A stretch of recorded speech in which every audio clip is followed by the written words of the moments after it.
Hey there guys, we have another recap video. So we're going to start this off with a problem on the screen right away. It says it takes Mr. Morales 120 minutes to run 4 laps. How long would it take him to run 1 lap? So right now you're probably saying, Mr. Morales, this is an easy problem. All I need to do is 120. Stop right there. We're not going to solve it that way. Let's actually bring up a ratio table. So let me make this nice and big. So I already have a ratio table up on our screen. On one side I have minutes, on the other side I have laps. So it shows me on the first row that it takes me 120 minutes to do 4 laps. But the problem is asking us to figure out how long it would take us to do 1 lap. And I'm putting that as our goal on the ratio table. So we don't lose sight of it. We know exactly what we're trying to reach to on this ratio table. So now I ask you guys, how can we get from 4 to 1 using our ratio table? So one way for sure we could get there is by dividing by 4. And then as you guys know, what you do to one side, you do to another. So 4 divided by 4 is for sure 1. So 120 divided by 4 equals 30. So it takes Mr. Morales 30 minutes to run 1 lap.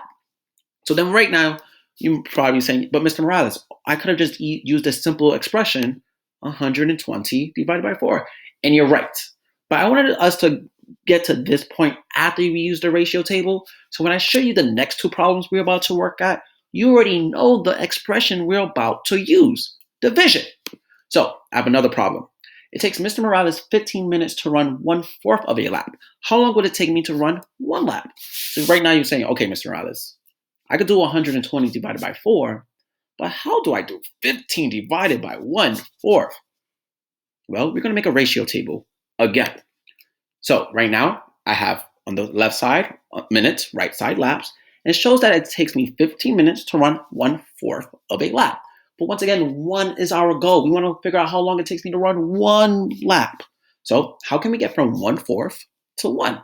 Well, there's 4 fourths in a whole. So if we multiply 1/4 by 4, that will get us to 1. And once again, what you do to one side, you must do to the other.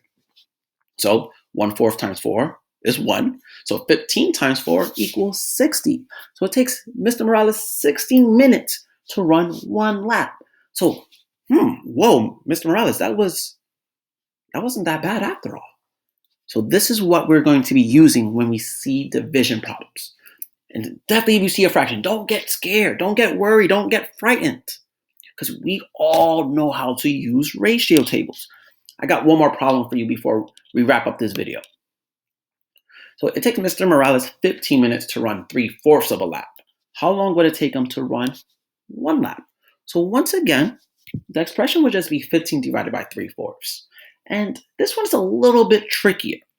So if I was to go ahead and make our ratio table, I got 15 minutes to run 3/4 of a lap. And once again, our goal is to get to 1.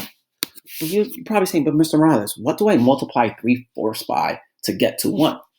And I'll be honest with you, Mr. Morales might not know either. But on the previous problem, we all knew how to get from 1/4 to 1. So I think if we just go from 3/4 to 1/4, then we'll be able to get to 1 whole. And that's exactly what I did on this one. First, I divided both sides by 3. So 3/4 divided by 3 is 1/4. What you do to one side, do to another. So I did 15 divided by 3 and got 5. And then I knew how to get to my goal of 1 once we was at 1/4. 1/4 times 4 equals 1 whole. So 5 times 4 equals 20. So it takes Mr. Morales 20 minutes to run 1 lap. So I want to make something very clear. Doing this way is not the only way we could get to our target of 1. There are definitely multiple methods you can do on this ratio table to get to 1 whole. I'm just highlighting one method. So if you're confused or you would like to be interested in the other methods, come to math office hours or study hall. And you already know, I got your back. All right, ciao then.